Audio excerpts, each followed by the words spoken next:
በጅቡቲ በኩል ወጥቶ በኤልትራ በኩል ተሽከርክሮ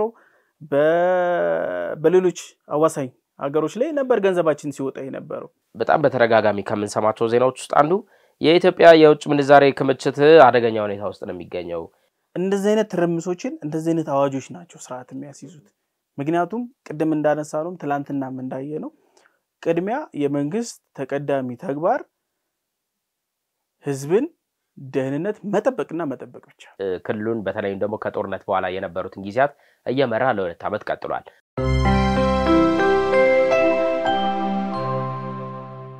ተናስተለን እንደምሰብታችኋል ውድ የሐሳብ ሚዲያ ቤተሰቦች የሐሳብ ዴሊ ነው ሐሳብ ዴሊ ዘወትር በዚህ ሰዓት ላይ በተለያዩ ሐሳቦች ዙሪያ ከናንተ ጋር ቆይታ ያደርጋል ለዛሬም የመራረጥናቸው ሐሳቦች አሉ አብራችሁ እንድትቆዩ በክብር ጋብዘናል በረከትና ያልፋለን በረከት እንኳን ደህና መጣ እንዴት አለ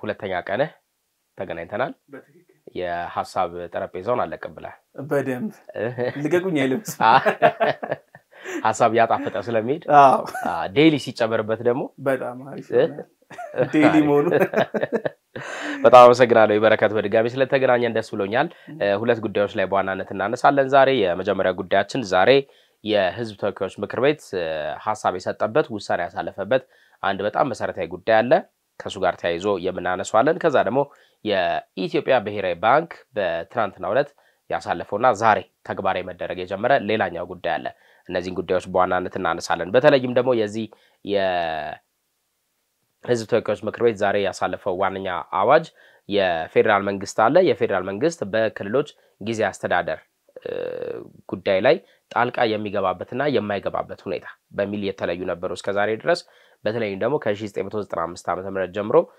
ተግባራዊ የተደረገ አዋጅ ነበር ይሄ አዋጅ አሁን ላይ መሻሻል አለበት በሚል ዛሬ ለተወካዮች ምክር ቤት ቀርቦ በሁለት ድምጽ ታቅቦ በአብላጫ ድምጽ ውሳኔ አግኝቷል ስለዚህ አዋጅ ምንነት ወደ ስር ገብተን እንመለከታለን እንደው ያው ነጋሪት ጋዜጣን ይዛል ነጋሪት ጋዜጣን ስለያዝክ ወደ 1995 የአዋጁ የመጀመሪያ የጸደቀበትን ጊዜ መለስ ብለን እናንሳና ለምን ጸደቀ ምን ነበር ገፊ ምክንያቱ ሚለውን ከዛ ጊዜ ጀምሮ እናማሽበት ኦኬ በጣም አሪፍ በ1995 ይወጣ አዋጅ አለ እና እነዚህ አዋጆች መውጣት አስፈላጊነቱ የመጀመሪያው ብዙ ጊዜ እንደምለው ዲሞክራሲ አንደኛው ፕሮሰስ ነው ስሩ ፕሮሰስ ነው የሚመጣው እና ብዙ ጊዜ አፕዴት እየተደረገ ነው የሚሄደው ህገ መንግስትም ጭምር ይደረጋል ሌሎች ሀገሮች እና አሜሪካ በጣም ብዙ ጊዜ አድርገዋል እና ይሄ አዋጅ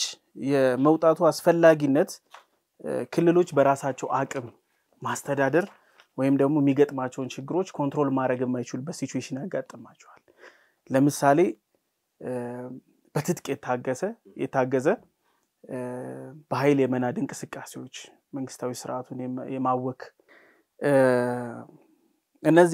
እነዚህ አዋጆች የህዝቡን ሰላምና ደህንነት አደጋ ላይ የሚጥሉበት ሰዓት ላይ ክልሎች በራሳቸው አቅም ያንን ነገር ማስታገስ የማይችሉበት ኮንትሮል ማድረግ የማይችሉበት ሲቹዌሽን ሲያጋጥም በሁለት ምክንያት እነዚህ ነገሮች የፌደራል ጣልቃ ገብነት እንዲኖር ይደረጋል አንደኛው የክልሉ በራሱ ጥያቄ ያቀርባል ሁለተኛው ደግሞ ክልሉ በራሱ ጥያቄ ማቅረብ የማይችልበት ሲቹዌሽን ውስጥ ይገባል እና እንደዚህ አይነት ሲቹዌሽን ሲያጋጥም ደግሞ እነዚህ ህጎች አዋጆች ተግባራዊ ተደርገው የፌደራሉ መንግስት ህዝቡን ሰላም ደህንነት የማስጠበቅ ስራ በደንብ ይሰራል በተለይ ደግሞ ይሄ ጊዜ አስተዳደር በሚባለው መስመር ውስጥ ያለውን ልብ ማለት ይገባል እንግዲህ ቀደም ሲል እናነሳው በረከት ይሄ 1995 ላይ ነው ይሄ አዋጅ ለመጀመሪያ ጊዜ የወጣው የጸደቀው እንግዲህ ይህ አሁን የቀረበው ለተወካዮች ምክር ቤት የቀረበው ምን ጠቀሜታዎች አሉት አሊያም ደግሞ ምን መሻሻሎች አሉት እንዳልከው በሀገር ደረጃ የሚቀየሩ የሚሻሻሉ ህጎች አሉ እነዚህ ህጎች አንድም ጊዜውን የሚዋጁ ለመሆን ሁለቱም ደግሞ የነባራዊ ሁኔታን ያማከለ እንዲሆን ጭምር የሚያስችሉ ናቸው እንግዲህ ሪሰንት ምሳሌ ይሄ የቅርብ ምሳሌ ማንሳት እንችላለን የትግራይ ክልል ላይ ጊዜ አስተዳደር ተቋቁሟል ይሄ ጊዜ አስተዳደር ክልሉን በተለይም ደግሞ ከጦርነት በኋላ የነበሩትን ጊዜያት እየመራ ለ2 ዓመት ቀጥሏል በዚህ በ2 ዓመት ውስጥ ምን አጋጠመው ምን አይነት መፍትሄ ሰጠ የፌደራል መንግስቱን ድጋፍ በምን መልኩ ፈለገ የፌደራል መንግስቱስ በምን መልኩ ድጋፍ አደረገለት የሚለውን በቀላል ምሳሌ ማንሳት እንችላለን አሁን እንደዚህ አይነት ተግባራት ይፋዊ ጥያቄ የሚቀርብባቸው በአዋጅ በተቀመጠ መሰረት ይፋዊ ጥያቄ የሚቀርብባቸው የፌደራል መንግስቱ ውሳኔ የሚወስንባቸው የክልል ጊዜ አስተዳደሮች ጣልቃ እንዲገባላቸው ወይንም ጣልቃ እንዲገባባቸው የሚጠይቁበትና የሚካሄድበትን አካሄድ ወይንም መስመር የሚለይ ነው በትክክሉ ማለት ነው። እንግዲህ እንደምናስተውሰው በነዚህ ባለፉት ጊዜያቶች ውስጥ በየክልሉ የምንመለከታቸው ነገሮች ነበሩ። የምንመለከታቸው አለመረጋጋቶች፣ የምንመለከታቸው አንዳንድ የሥርዓት አልበኝነቶች ነበሩ። እነዚህ ነገሮች በየቦታው እየዳበሩ ሲሄዱ ምን ይዘው ይመጣሉ? የሉዓላዊ ሀገርን ወይም ደግሞ ሉዓላዊ መንግስትን አቋም የመፈታተን አይነት ነገር ይዘው ይመጣሉ። ይሄ ደግሞ ሀገርን ወደማያስፈልግ መስመር ነው የሚመራት። ስለዚህ እነዚህን ክስተቶች ለመግታት ምን ያስፈልጋል? በአዋጅ የጸደቀ ህግ ያስፈልጋል እንደማለት ነው። ለዛም ነው ዛሬ ህዝብ ተወካዮች ምክር ቤት እዚህ ጉዳይ ላይ በጽኑ የመከረው። አዋጆች ሲጸድቁ በሁለት ምክንያት ነው። አንደኛው ምክንያታቸው ህግን፣ አሰራርን፣ ስርዓትና ደንብ ተጠያቂነትን እነዚህን ያማክላሉ እና ቼን ኦፍ ኮማንድም በግልጽ የሚታወቅ ለተጠያቂነትም እንዲያመች የሚደረግ ነው። በተደጋጋሚ በትግራይ በአማራ ከዚህ በፊትም በሶማሌ ክልል እንደዚህ አይነት ችግሮች ሲያጋጥሙ አለመረጋጋት ሲያጋጥም በእነዚህ ህጎች ነው የሚካሄደው። እነዚህ ህጎች ናቸው ወጥተው ተግባራዊ የሚደረጉት። ለምሳሌ ብንመለከት በእነዚህ ህጎች ተግባራዊ ሲደረጉ የፌደራል መንግስቱ የሚያሰማራው ኃይል አለ። በማን ይመራል? በጠቅላይ ሚኒስቴሩ ይመራል። ጠቅላይ ሚኒስቴሩ እንደ ችግሩ ክብደት እና ግዝፈት እየተመለከቱ በፌደራል ፖሊስ መመለስ የሚቻል ከሆነ ፌደራል ፖሊስን ካልሆነም ደግሞ መከላከያን ከዛም ባስ የሚል ከሆነ በጥምር ይሄ የሀገርን ሉዓላዊነት የህዝብን ደህንነት የማስጠበቅ ያ ማለት ምንድነው? ቪዚብል ነው። ችግር እንኳን ቢመጣ ለመጠየቅ ይመቻል።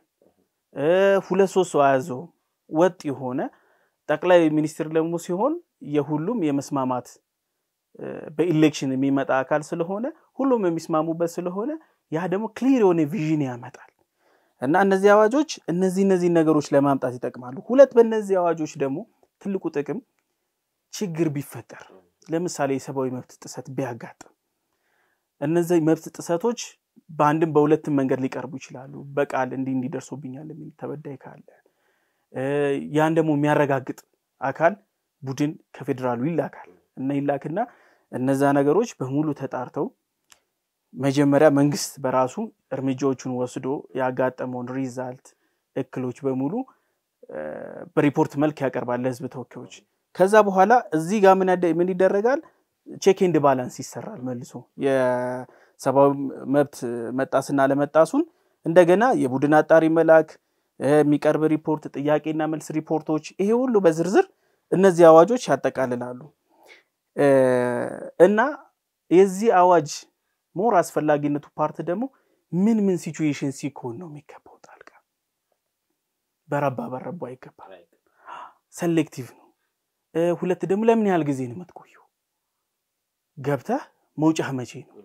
ክሊር የሆነ ታይም ፔሪድ ያለው ሊሚቴሽን ያለው ኃይልህም ጉልበትህም የተመጠነ እንዲሆን ለምሳሌ በትጥቅ የተደገፈ አመጽ እንቅስቃሴ ሲደረግ ያ ማለት ክልሉ መቋቋም የማይችለው ደረጃ ላይ ሲደርስ፣ ሁለተኛው ደግሞ በሌላ ክልል ወይም ብሔረሰቦች ግጭት በሚነሳበት ጊዜ ችግሮች ሰላማዊ ባልሆነ መንገድ የመፍታት አዝማሚያ እና ይሄ መጋጋል አይነት ነገሮች ሲመጡ በእነዚህ ወሳኝ የተባሉ በተቀመጡት ፖይንቶች እነዚህ መሰረት ተደርጎ ነው የሚገባው። የአመጽ እንቅስቃሴ በትጥቅ ተደግፎ በማረጋገጫ በመረጃና በማስረጃ ሲደገፍ ይሄ አዋጅ ወጥቶ ወደ ተግባር ላይ የሚል ይሆናል። መከላከያና የፌደራል ፖሊስ እንዳስፈላጊነቱ እንደ ግዝፈቱ ተቋም ስለሆኑ እንደ ችግሩ አይነት ከጠቅላዩ ጋር በቅርበት እየተነጋገሩ እርምጃ ወደ መውሰድ ይሄዳሉ።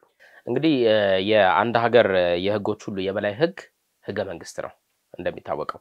ከዚህ ጋር ተያይዞ ዛሬም በተሰጠው የፓርላማ ማብራሪያ ላይ አስፈላጊነቱ ላይ ሲነሳ በተለይም ደግሞ ህገ መንግስቱን የሚጻረሩ ህገ መንግስቱን አደጋ ላይ የሚጥሉ ህዝብና ህዝብን ወደ ግጭት ለማስገባት የሚያመሩ አይነት ተግባራት በሚፈጠሩበት ጊዜ በክልል ጣልቃ የሚገባበት ስርዓት ለመደንገግ ታልሞ ነው ይሄ አዋጅ የወጣው ይሄ አዋጅ የአዋጅ ማሻሻያ የተደረገው ሲሉ አንስተዋል። በተለይም ደግሞ የተከበሩ አቶ ተስፋዬ በልጅጌ ይሄን ነገር በቅጡ አንስተውታል። የመንግስት ዋና ተጠሪ ሚኒስትር ናቸው። እንግዲህ እሳቸው እንደምታውቀው በዚህ በአተገባበር ወቅት የሚታዩ ክፍተቶች አሉ። እነዚህንም ክፍተቶች ከመሙላት ባሻገር ህገ መንግስታዊ ስርዓቱ አደጋ ላይ እንዳይወድቅ ክፍተቶችን ለመሙላት ያስችላል። ከዛ ባሻገር ሰፋ ያለ ይመለከታል የሚባል አካል ያለበት የአሰራር ስርዓት እንዲዘረጋም ያደርጋል ሲሉ ነው ያነሱት። እዚህ ላይ በትክክል ቅድም የመጣህበት ፖይንት ላይ ለመለስና ለምሳሌ በትግራይ ክልል የጊዜያዊ አስተዳደር ህግን መሰረት ባደረገ አንደኛው ደግሞ የፕሪቶሪያ ስምምነት አለ። የፕሪቶሪያ ስምምነትን ተግባራዊ ለማድረግ የተከደበት ርቀት ነው። መንግስት ሙሉ በሙሉ እጁን ከትግራይ ክልል ፖለቲካ ራሱን ያገለለበት፣ በተቃራኒው ደግሞ የቲፒኤልኤፍ ራሱን ትግራይን የሚመራበት ሲቹዌሽን ነበረ። እንዳጋጣሚ ሆኖ ደግሞ ቲፒኤልኤፍ አልተስማማም።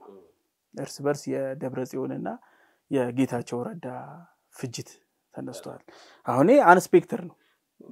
እነዚህ ችግሮች ሲያጋጥሙ በህግ ነው የምትፈታው። ለሁሉም ነገር ዋናው ህግ ነው። እርምጃ ለራሱ ለመውሰድ ህግ ነው መሰረት መሆን ያለበት። የምትወስደውንም እርምጃ በዛ ልክ ነው ሜጀር ማድረግ የምትችለው። ስለዚህ እንደዚህ አይነት ህጎች ሲወጡ ሁለት ነገር አላቸው። ከዚህ በፊት በ1995 የወጣውን አዋጅ ቀደም ከላይ በደንብ ለማንሳት ሞክረናል። ህጎች ይሻሻላሉ። የሚሻሻሉ ደግሞ ነባራዊ ሁኔታ ነው። ነባራዊ ሁኔታ እንዲሻሻል ያደርጋቸዋል። ለምሳሌ በ1995 የነበረ የሀገር አወቃቀርና የፖለቲካ ስርዓት፣ የህዝብ ኑሮ እነዚህ ያንን ጊዜ ነው ታሳቢ ያደረገው። አሁን ግን ጊዜው ተቀያይሯል። ስለዚህ ይሄን ጊዜ የሚመጥን ወደፊቱን መጪውን ጊዜ ደግሞ ሊዋጅ የሚችል ፍሌክሲብል ሆነ የህዝብን ደህንነት የመጀመሪያ ዓላማው አድርጎ የወጣ አዋጅ ነው። ስለዚህ እነዚህ አዋጆች ላይ እንደዚህ አይነት ችግሮች ከዚህ በፊት የነበረው በ1995 እንዳሁኑ አይነት ችግሮች ቢመጡ የፕሪቶሪያው ስምምነት መጥቶ እንደዚህ ደግሞ ህወሓት ሙሉ በሙሉ ተሰጥቶት እርስ በርስ የመከፋፈል ጌታቸው ረዳን እንደ ፕሬዝዳንት አልቀበልም ከፓርቲ ፕሬዝዳንትነት አግጃለሁ ምናምን የሚሉ ሽኩቾች ሲመጡ እንዴት ነው ፊክስ የምታደርገው? ስለዚህ ጊዜውን የዋጀ አዋጅ ያስፈልጋል። እንደዚህ አይነት አንስፔክተር ችግሮች ሲሉ ከዚህ በኋላም እንደዚህ አይነት ችግሮች ሊደገሙ ይችላሉ። በሌሎች ክልሎችም እዛውም ሊደገም ይችላል። ታሪክ ራሱን የመድገም እድሉ ሰፊ ነው።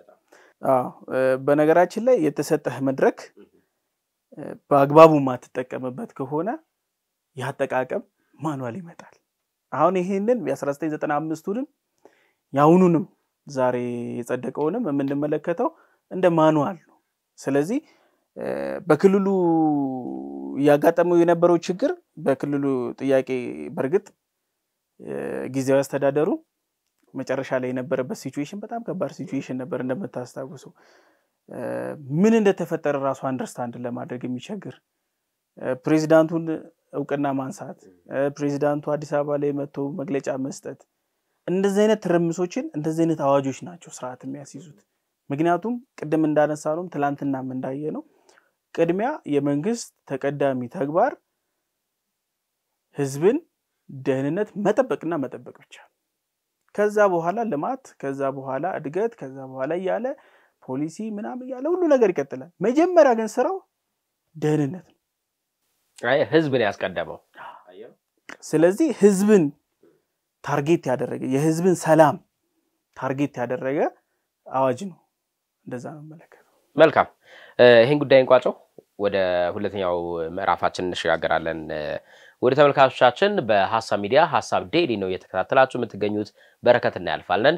ሁለተኛ ጉዳያችን የኢትዮጵያ ብሔራዊ ባንክ ሁለተኛውን ዙር አዲስ አካሄድ ይፋ አድርጓል። በተለይም ደግሞ ከዚህ ከውጭ ምንዛሬ ጋር ተያይዞ ለሀገሪቱ የውጭ ምንዛሬ ተቀማጭ እጅግ በጣም ይበጃል የተባለለት ውሳኔ ተላልፏል። ከዚህ ውሳኔ ጋር ተያይዞ ዛሬ በ23 እንግዲህ ይፋ ሆኗል። መጋቢት 23 ትናንትና መጋቢት 22 ነበረ ይፋዊ መግለጫ ተሰጥቶ የነበረው የጨረታው የምንዛሬ ጨረታው እንዲወጣ ዛሬ ከጠዋት 2 ሰዓት ከ30 እስከ 6 ሰዓት ድረስ የሚቆይ ጨረታ ነበረ እንዲከናወን በመግለጫው ላይ የተመላከተው። ከዚህ ጋር ተያይዞ ያሉ ሐሳቦችን እናንሸራሽራለን። በተለይም ደግሞ ነባራዊው የሀገሪቱ የውጭ ምንዛሬ ሂደት ምን ይመስላል፣ የክምችት ነገሩ እንዴት ነው የሚለውን ነገር እናነሳለን።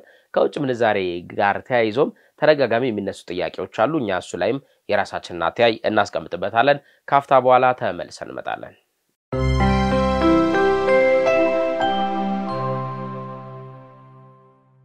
ተመልሰን መተናል። በረከት ወደ ሁለተኛው ጉዳያችን እንለፍ። እንግዲህ የኢትዮጵያ ብሔራዊ ባንክ መደበኛና ተከታታይ የውጭ ምንዛሬ ጨረታ ይፋ አድርጓል። በዛሬው ዕለት ወጥቷል። ይሄ በየሁለት ሳምንቱ መደበኛ የውጭ ምንዛሬ ጨረታ ማካሄድ የመጀመረበት ሂደት እንዳለ እናስታውሳለን። እንግዲህ አሁን ላይ የሀገሪቱ የመጠባበቂያ የውጭ ምንዛሬ ምን ይመስላል የሚለውን በሰፊው እናነሳበታለን። ለምንስ አስፈለገ እንዲህ አይነት ጨረታዎችን ማውጣት ለምን አስፈለገ የሚለውንም እናነሳለን። ምክንያቱም ይሄ ለሀገሪቱ የገንዘብ እንቅስቃሴ አዲስ ነገር ነው፣ በጣም አዲስ ነገር ነው። በተለይም ደግሞ አዲሱ የብሔራዊ ባንክ ገዢ ማሞ ምህረቱ ቦታውን ከያዙ በኋላ ተግባራዊ የተደረገ ካሉ የገንዘብ እንቅስቃሴዎች ጉዳዮች መካከል አንዱ ይሄኛው ነው እና እርሱን እንመለከታለን። እንደምን አየኸው አንተ ይሄኛውን አይነት ሂደት? መግለጫውንም በደንብ ተመልክቼዋለሁ። እሱን ስመለከተው አንድ ነገር ነው በደንብ ያስታውስኩት የመጣው ነገር ትዝ ይልህ ከሆነ ሆም ግሮን ኢኮኖሚክ ሪፎርም አፕላይ መደረግ የጀመረ ጊዜ በጠቅላዩ መታወቅ የጀመረ ጊዜ ላይ ሰፊ የኢኮኖሚ የማክሮ ኢኮኖሚ ውጤት ሊያመጡ የሚችሉ ማሻሻያዎችን ኢንዱስትሪዎች የሚያድጉበት ኤክስፖርት ሲኖር ነው የውጭ ምንዛሬ ሊኖርህ የሚችለው። ስለዚህ ይሄ ሆም ግሮን ኢኮኖሚ ሀገር በቀል የተሰራበት ስራ ውጤት አመጣ። አንድ ነገር ሰርተኸው መጨረሻ ውጤቱን የማግኘት ሂደት ነው ብዬ አስባለሁ። የሆነ ሰዓት ላይ እንደውም ጠቅላዩ የማክሮ ኢኮኖሚ ማሻሻያውን በተመለከተ ከእንትኖች ጋር ውይይት በሚያደርጉበት ሰዓት ላይ ወተትን እንደ ምሳሌ የተጠቀሙበት ፓርት አለች ካስታወስካት። ወተት አልበኸው ዛሬ መጠጣት ትችላለህ፣ መሸጥ ትችላለህ። አይ ይቆይ ካልክ እርጎ ታረጋዋለህ፣ ትጠጣዋለህ፣ ትሸጠዋለህ። አይ እንደውም በደንብ ይቆይም ደግሞ ካልክ ወደ አይቤ ምናምን ወደ አሬራ እስከ አሬራ ድረስ ያለው ነገር ተጠቀመዋለህ። ወተት ዛሬ ሲታለብ ይጠጣል፣ ይሸጣል። ከታለበ ከ5 ደቂቃ በኋላ ወተት ቫልዩ አለው፣ ይሸጣልም ይጠጣልም። ለምግብነት ይውላል፣ ለገበያም ይውላል። ወተት የታለበ ለታልተጠቀምበትም ያለ ሰው አቆየዋለሁ ብሎ ካቆየው እርጎ ይሸጣል፣ ይጠጣል። በመቆየቱ ቫልዩ የቀነሰ የሚሄድ ነገር ሳይሆን እርጎ ከሆነ በኋላ ቫልዩ ይጨምራል። አይ እርጎውን አልጠጣም አልሸጥም ካለ ደግሞ ሰውየው አይብ አርጎ ይሸጠዋል፣ ቅቤ አርጎ ይሸጠዋል። አሬራው እንኳን አይጣልም፣ ይጠጣል። ሂደቱ ሁሉ እያንዳንዱ ፕሮሰስ ላይ ገቢ ያስገኛል፣ ጥቅም ላይ ይውላል። በትክክል። ስለዚህ ይሄ ሂደት የሆም ግሮን ኢኮኖሚክ ሂደት በቃ ፍሬው አሁን ማግኘት ጀምረናል። ኢኮኖሚው ማደግ ጀመረ። ለአንድ ሀገር የውጭ ምንዛሬ ማለት በጣም ትልቅ ነው። ለምሳሌ ሀገር እንደ ልብህ መለወጥ የምትችለው ነገር የውጭ ምንዛሬ ሲኖርህ ነው። የግብርና ምርቶችን መደጎም ትችላለህ፣ መከላከያ ላይ መደጎም ትችላለህ፣ ኢኮኖሚክ ላይ፣ ትምህርት ሴክተር ላይ፣ እነዚህ ሁሉ ቦታዎች ላይ ኢንቨስት ማድረግ የምትችለው የውጭ ምንዛሬ ክምችት ሲያድግ ነው።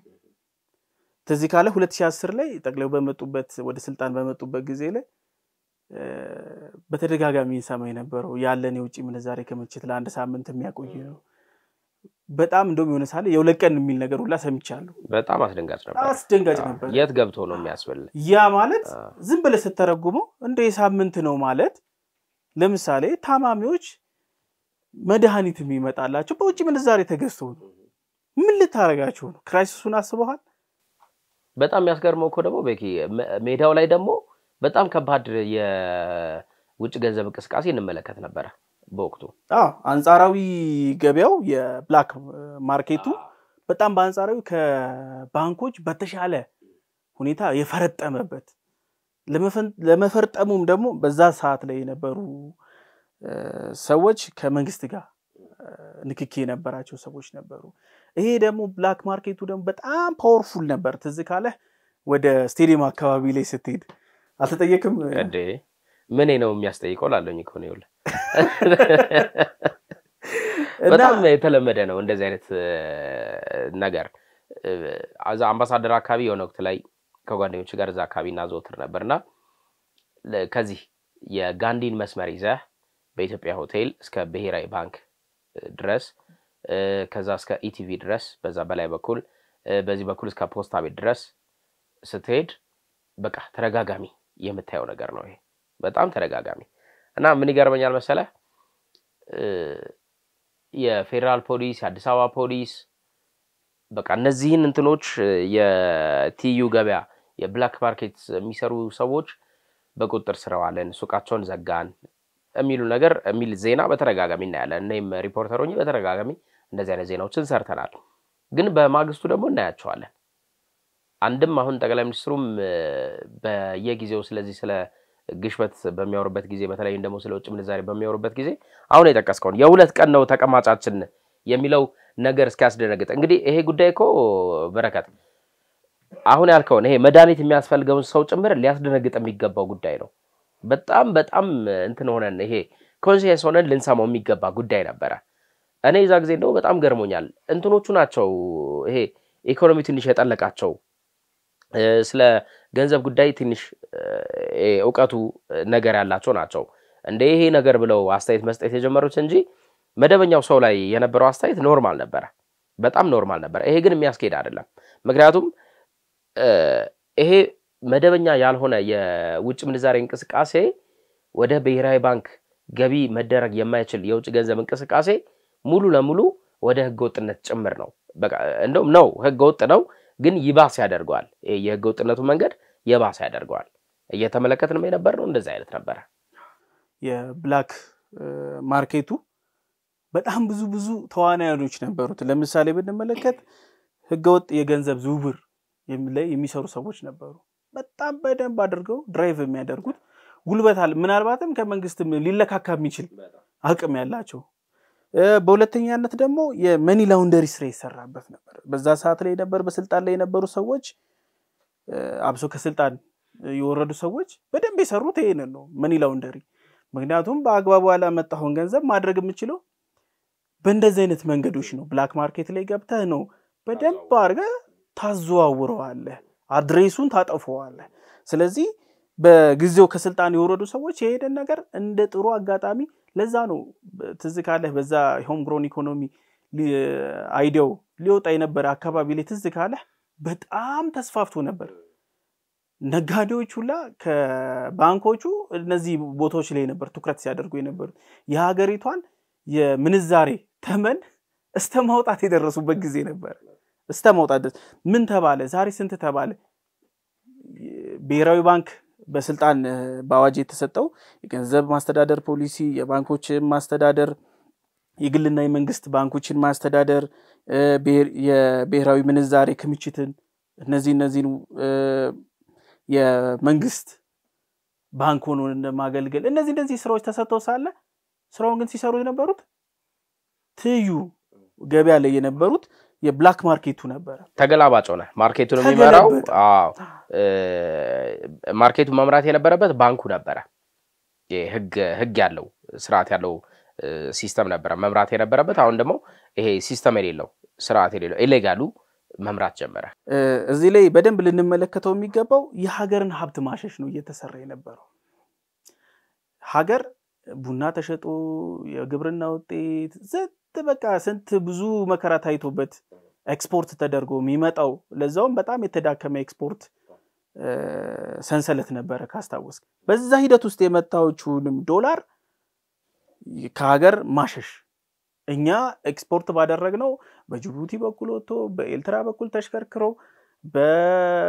በሌሎች አዋሳኝ ሀገሮች ላይ ነበር ገንዘባችን ሲወጣ የነበረው ስለዚህ አንደኛ የሀገርን ሀብት ለማሸሽ ተጠቅሟል በቀጣይ ደግሞ የገንዘብ መግዛትን አቅም እንዲዳከመም አንደኛውን አስተዋጽኦ አድርጓል ምክንያቱም ገንዘብ አንደኛው ጨዋታው ምንድነው ሀገር ውስጥ ያለው ሁለተኛው ደግሞ የውጪ ምንዛሬ ሲኖርህ ክምችት ሲኖርህ ሀብት ነው ያ ነው ለምሳሌ ገንዘብን በትይዩ በወርቅ እንደምንለው ይሄን ደግሞ ኢንተርናሽናል ኮሚኒቲዎችን ደግሞ ማንቀሳቀስ የምትችለው በዚህ ሂደት ውስጥ ነው እነዚህን በደንብ ካነሳን አንፃር አንድ ነገሮችን በደንብ እንመልከት የብላክ ማርኬቱ በአብሶ ከስልጣን በወረዱ እንትኖች በጣም ተፈላጊ ነበር በጣም ምክንያቱም ለምን ይጠቅማል የሚለው ነገር ውስጡን እንመልከተው ከላይ ያነሳነው ሰሙ ነው ወርቁን እንመልከተው አሁን ደግሞ ወርቁን ስንመለከተው ለምሳሌ አማጽያኖች አሉ በክልሎች በፌደራል መንግስት ላይ ብዙ የራሳቸው እንትን እንዳላቸው ሆኖ እነዛ ሰዎች ከየት ነው መሳሪያ ማግኘት የሚችሉት ከሱዳን ሄደ በኢትዮጵያ ብር አገዘው በዶላር ነው የምትገዛው ስለዚህ ዶላሩን ማግኘት የሚችለው በየትኛው መንገድ ነው ብላክ ሁለተኛ ያ ብላክ ላይ የተለወጠ ገንዘብ ለምሳሌ አንተ ኖሮ ሄደ ብላክ ማርኬት ላይ የገለበጥከው ገንዘብ ላንተ ነገ መሳሪያ ተገዝቶበት ነው የሚመጣው መጥፊያህን ነው ሲሰራ የነበረው ማለት ነው ስለዚህ ይሄ የቲዩ ማርኬቱ በጣም የጎለበተበት ነበር አንደኛ የዚህ ሆም ግሮን ኢኮኖሚ መምጣቱ የዚህን ችግር ፈቷል ሁለት ደግሞ ዛሬ ላይ ቀደም እንዳነሳው በተከታታይ የገንዘብ ጨረታዎች የዶላር ሽያጮች ይኖራሉ የብሔራዊ ባንክ ትናንትና ባስታወቀው ሂደት ውስጥ እሱ ራሱ የሆም ግሮን ኢኮኖሚ አንደኛው ትሩፋት ነው ኤክስፖርት ላይ በመስራታችን የስንዴ ምርታችን በማሻሻሉ ካስታወስክ የዛሬ አመት ቡና ታይቶ በማይታወቅ ደረጃ ነው የተሸጠው በፍጹም ያመጣል ጂዲፒያችን ምን ያህል አጥፎት እንደሄደ የሚያሳይ ነው ስለዚህ ይሄንን የዛሬውን የትላንትናውን መግለጫ መመለከተው የሆም ግሮን ኢኮኖሚው ውጤት ትሩፋት እንደዛ አርጊ መለከተዋል እንግዲህ ምን ይዞ መጣ የሚለውን እናንሳ እንደዛ አርገ ከተመለከትከው አንተ የዚህ ትሩፋቱ እንግዲህ ማምጣት አለበት አይደለ የሆነ የምርም ትሩፋት እንዲሆን ማምጣት አለበትና ምን አመጣ የሚለውን ስናይ እንግዲህ ሐምሌ ወር 2016 አምና ነበር ሐምሌ 22 2016 ላይ ነበር ይሄ የውጭ ምንዛሬ ተመኑ በገበያው እንዲወሰን ተብሎ ውሳኔ ተላለፈው ይሄን እንግዲህ ስናሰላ ወደ 9 ወር ገደማ እንደማለት ነው በዚህ ያህል ጊዜ ውስጥ ቀደም አንስተነው ነበር እናንተ 2 ወር እንኳን 2 ቀን እንኳን የማያቆይ የውጭ ምንዛሬ ነው ክምችታችን ተብሎ በጣም አስደንጋጭ የሚያስብል አይነት ክስተት ተከስቶ ነበር ሰምተን ነበር ከዛ ጊዜ በኋላ ያሉ ቁጥራዊ መረጃዎችን ስንመለከት ከሐምሌ 22 2016 ወዲህ የውጭ ምንዛሬ ክምችታችን 200% ጨምሯል ከፍ ብሏል ይሄ ቀላል የሚባል ለውጥ አይደለም አየ ካዝናህን አስተማማኝ ነው የምታደርገው እንግዲህ የበጀት አመቱ ገና አልተጠናቀቀም እንደምታውቀው በረከት ይሄ የበጀት አመት ሳይጠናቀቅ በፊት ቢያንስ ወደ 3 ወር ነው የሚቀረን በጀት አመቱ ለመጠናቀቅ 3 ወር ይቀረናል ይሄ 3 ወር እየቀረ አፈጻጸሙ ግን በተለይ ደግሞ ይሄ እንዲገኝ ተፈልገው የነበረው የውጭ ምንዛሬ ክምችት እጥፍ ሆኖ ተገኝቷል ቀድሞ ተገኝቷል እንግዲህ ስኬት የሚባለው 100% ነው አይደለ መለኪያ አሁን 200% እንዲሆነውናል ይሄ ደግሞ በተለይ ደግሞ የዚህ የማክሮ ኢኮኖሚ ማሻሻያው ላይ ትልቅ ምርታ እንደሆነም ጭምር ነው የሚያሳየው እንግዲህ በኢትዮጵያ ኢኮኖሚ ውስጥ ተረጋጋሚ አንስተናል ምንም በቃ ይሄ ሊነቃነቅ ያልቻለ ነገር የውጭ ምንዛሬ እጥረት የሚባል ነገር ነው ባለፈው ጊዜም እናስተዋውሳለን በተለይ ከዚህ ከለውጡ በፊት በጣም በተረጋጋሚ ከመንሰማቸው ዜናዎች ውስጥ አንዱ የኢትዮጵያ የውጭ ምንዛሬ ክምችት አደገኛ ሁኔታ ውስጥ ነው የሚገኘው ኢትዮጵያ የውጭ ምንዛሬ ክምችቷን ልትቋጠረው አልቻለችም በፓርላማ ጭምር ከሚተቹ ነገሮች መካከል የውጭ ምንዛሬ ክምችታችን ምን ላይ ደረሰ ይሄ አንዲት ሀገር ሊኖራት የሚገባ የውጭ ምንዛሬ ክምችት አይደለም አስተማማኝ ሊሆን ይገባል የሚሉ ነገሮችን ተረጋጋሚ እናነሳ ነበር በነገር ላይ የዚህ አንዱ ምክንያት መሰለህ ዓለም አቀፍ ነባራዊ ሁኔታ ነው የዓለም አቀፍ ነባራዊ ሁኔታ የውጭ ምንዛሬ ክምችትህን አስተማማኝ እንድታደርግ ያስገድዳል አሁን የነዳጅን ጉዳይ ተመልከት በሩሲያና ዩክሬን ጦርነት ምክንያት የዓለም የነዳጅ ጉዳይ የት ደርሶ ነበር እኛን ምን አይነት ስጋት ውስጥ ከቶን ነበር አሜሪካ ከወሰነችው ከዚህ ከነዳጅ ክምችት ጋር ተያይዞ ካቻምና ይመስለኛል የወሰነችው ውሳኔ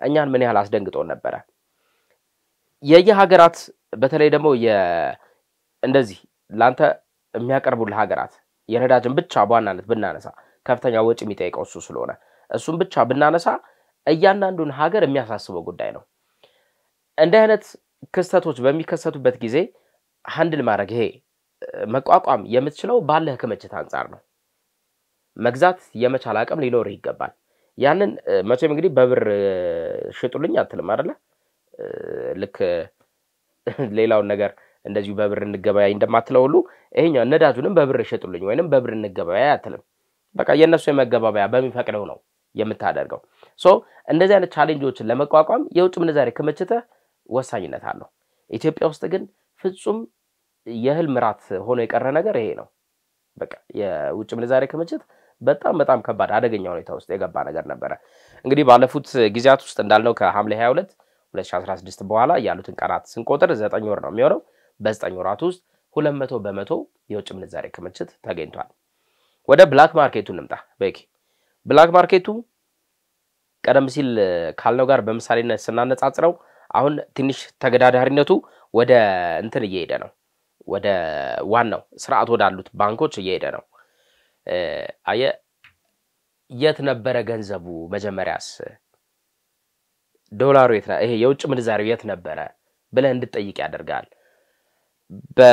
ወደ ባንክ ስርዓት ውስጥ ሊገባ የሚል ተዚላል እነዚህ በየእንትናቹ ተቀምጠው የነበረውን የውጭ ምንዛሬ ወደ ባንክ ስርዓት ውስጥ አስገቡ የሚል ነገር ወጥቶ ነበር የትኛው ባለሀብት ነው የቀረው እኔ በየጊዜው ያንን ዜና ስከታተለው ነበር በጣም እኮ ነው የሚገርመው በቃ በየሳምንቱ ብሔራዊ ባንክ ገቢ ያደረገ የነበረው ወደ ባንኮች እየገባ የነበረው የውጭ ምንዛሬ ክምችት እስከ ዛሬ የትኛው ጉድጓድ ውስጥ ነው ተቀብሮ የነበረው ብለን እንድትል ያደርጋል ስለዚህ ባለሀብቶቻችንም እዚህ ላይ ተጠያቂ ናቸው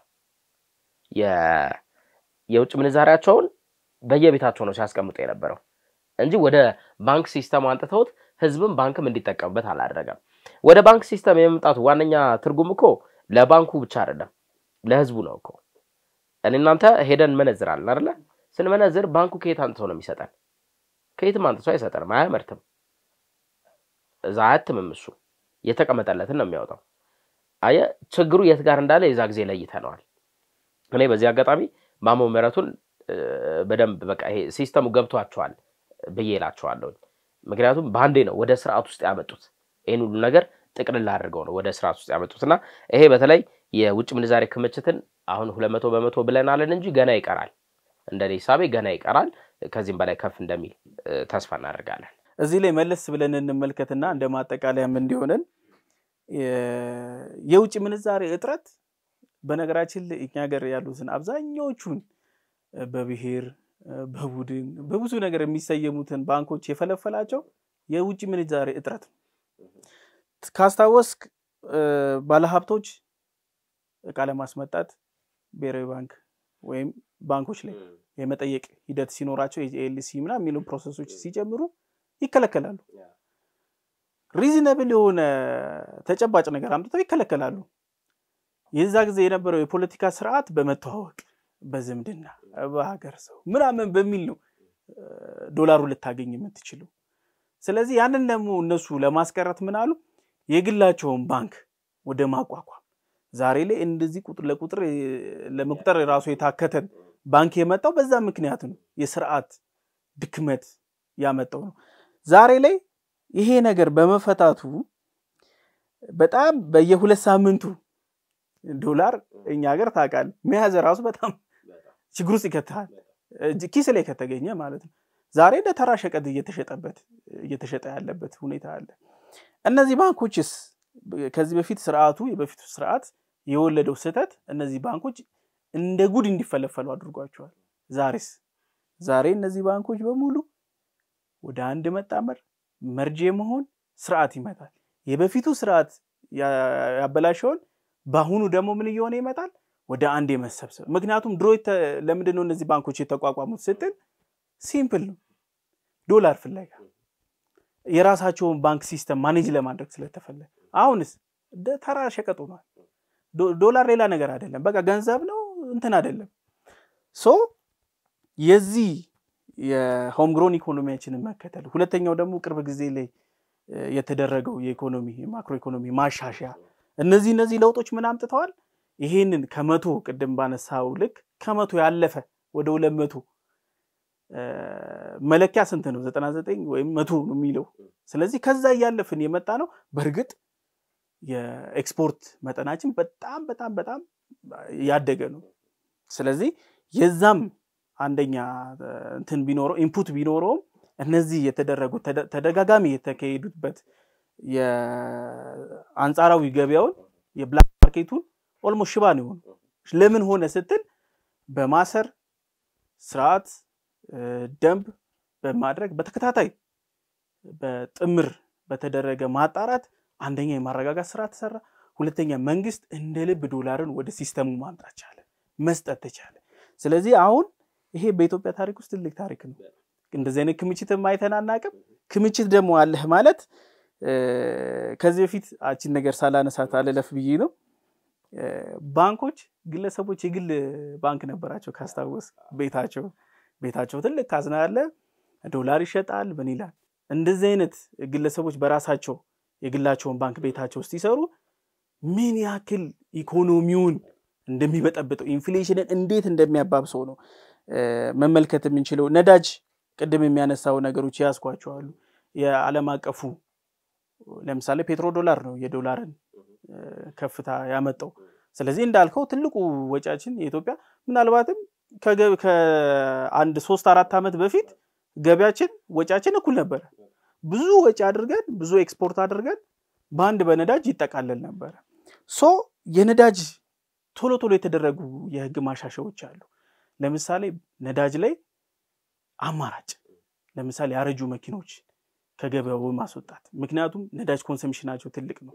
ህብረተሰቡ ላይ አደጋ የማድረስ እድላቸው ያረጁ ስለሆነ የማድረስ እድላቸው ሰፊ ነው። ቶሎ ደግሞ ምን ተደረገ? የኤሌክትሪክ መኪና ከቀረጥ ነፃ ፍሪሊ ብዙዎቹ ቢሮክራሲዎችን ከተደረገው የሚገቡበት ሲስተም። እነዚህ የኤሌክትሪክ መኪና ዛሬም ጨምሮ ወደ 1000 መኪኖች ኤሌክትሪክ መኪኖች ሲስተማችን ላይ እየገቡ ነው። which means ወጫችን እየቀነሰ ነው፣ ሬዲዩስ እየተደረገ ነው ያለው። እነዚህ ክምችታችን ደግሞ ዋነኛውና የመጨረሻ ላነሳው የምፈልገው ነገር እንደ ሀገር ከዚህ በፊት ቅድም ያወራናት ነገር አለች። የሁለት ቀን ነው ክምችታችን ሲባል በጣም የሚያሰጋ ፓርቶች አንደኛው ቅድም እንዳነሳውልህ የህክምና ግብአቶች መገኘት አለመቻላቸው ነው። የተፈጥሮ አደጋ ቢደርስብንስ አይበለውና እንደ ጎርፍ መጥለቅለቅ እርዝኩዌክ እንደዚህ የማይታሰቡ ችግሮች ቢገጥሙ መንግስት ከዛ ከውጪ ሊያስገባ የሚችላቸው አሉ። እነዛ ማድረግ አንችልም ነበር። አንድ ችግር ቢገጥመን አበቃልን ነበር። ትናንትና እንግዲህ የኢትዮጵያ ብሔራዊ ባንክ ከባንክ ስራ አስፈጻሚዎች ጋር ባደረገው ውይይት በጣም አጽንኦት ከሰጠው ነገር ውስጥ አንዱ በተለይ የውጭ ምንዛሬን በህገወጥ መንገድ የሚያከናውኑ ዶላር የሚያሸሹ የውጭ ምንዛሬን የሚያሸሹ እንዲሁም ደግሞ የዚህ አግባብ ላልሆነ ነገር ለመጠቀም የሚሞክሩ አካላት ከኢትዮጵያ የትኛውም የባንክ ሲስተም ጋር ግንኙነት እንዳይኖራቸው ይደረጋል የሚል ውሳኔ ወስኗል። ይሄ በጣም ትልቅ ማስጠንቀቂያ ነው። ምክንያቱም በዚህ ሲስተም ውስጥ ያሉ በጣም በርካቶች እንዳሉ ስለምናስታውስ ማለት ነው። እናብቃ። በጣም አመሰግናለሁ በረከት ስለጊዜ። በጣም አመሰግናለሁ። ወደ ሀሳብ ሚዲያ ቤተሰቦች ሀሳብ ዴይሊያችን ይመስል ነበር። ያልፋልና በረከት ነበርን። ቤተሰብንን ቻናላችንን ሰብስክራይብ፣ ላይክ፣ ሼር እናድርግ። አብራችሁን ስለቆያችሁ ከልብ እናመሰግናለን። ቸር ሰንብቱ።